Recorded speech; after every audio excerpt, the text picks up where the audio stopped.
So now we understand this concept of male and female. Let us talk about Adam, right? When you're dealing with Adam, when you look at it from the Hebraic standpoint, the represents the strength, the strong leader, the spirit of the Most High. Dam is the Hebrew word for blood. Blood comes from mother and father. So you have your human side and you have the spiritual side. Coming together, you get the Adam, right? In English, Adam is just the name of a man, but in Hebrew, it carries a whole different meaning. Now, Adam means individual. Individual, still a different context from in this English culture, because an individual in English means, okay, that person or that person. That's an individual. Individual in this context means the Adamites, meaning Adam, his wife, his sons, they were all Adam. Let us go to the book of Genesis, chapter 5. It says, "And this is the book of the generation of Adam in the day God created man. In the likeness of God made he him. Male and female created he them, and blessed them, and called their name Adam in the day that they were created." So it's the same. You have Israel, right? His sons, he himself was called Israel, but him and his household, they were called what? All Israel. Even though his wife had a separate name, he had two wives, right? And two surrogate mothers. He had Leah and Rachel. You had the surrogate mothers. And you had 12 sons and a daughter. They were all called Israel. So you would say the house of Israel, the house of Adam, the house of this one, the house of that one, the house of Asher. What is it talking about? It's not talking about all people. It's talking about your household. And that household is an individual by itself.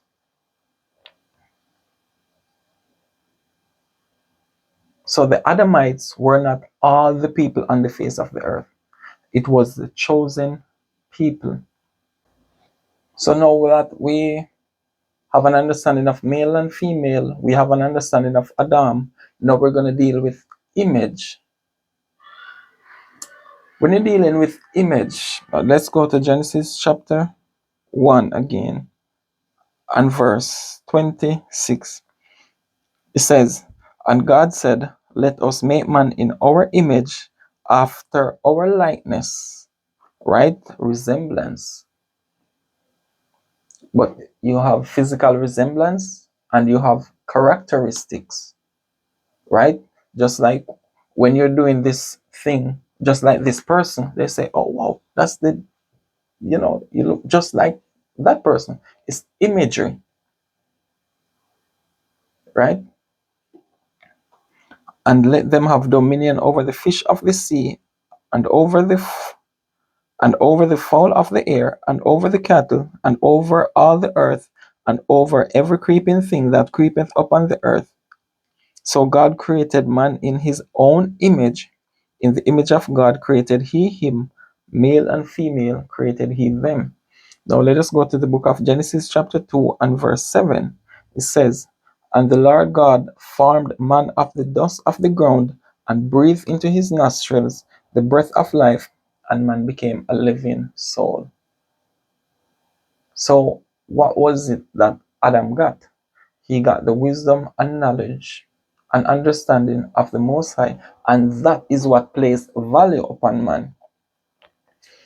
Man without all these things is no value. For example, how valuable is a piece of wood? There's no value. When you take that wood and you make a table out of it, you make furnitures out of it, now it becomes valuable. So the piece of wood, you can sell it, there is no price on it if you were to sell it. But when you take that same wood and you mold, you cultivate it into the image of what you want, whether a bed, a dresser, uh, whatever, a table, chair. Now it has value. Now it's worth way more than it was before when it was just a piece of wood. No, it's the same. Let's take, for example, Kingston, right? Why is the earth in Kingston so expensive? But then if you should buy the same size property in a certain area, in another area in Jamaica, it is so cheap. It is what comes out of this, right? Because in Kingston you have all these buildings, all these structures and so forth, right? So now it gives value to that region of the land. Over here, where it's just trees and forestry, and there's no value, but it's still the same earth. It is what you make out of the thing that gives it its value. So when the more you start to have the Most High's knowledge, wisdom, and understanding, is the more valuable you become. You absent the Most High's knowledge, wisdom, and understanding, you are valueless. You have no boundaries, no principles, no moral standards, and you will settle for anything. But the moment you start to take on these things, the knowledge, the wisdom, and understanding, guess what? This is where your heart is circumcised. That's the process of changing. You start to make a difference between that and this.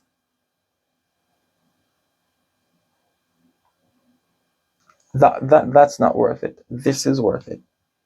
No, I'm not gonna be settling for this anymore. I'm standing on this. You're making yourself more valuable. So that is the image, and that in itself is the remembrance. Because the more you live in that image, is the more that you do what? You remember him. You remember his word. You remember his consciousness. All right?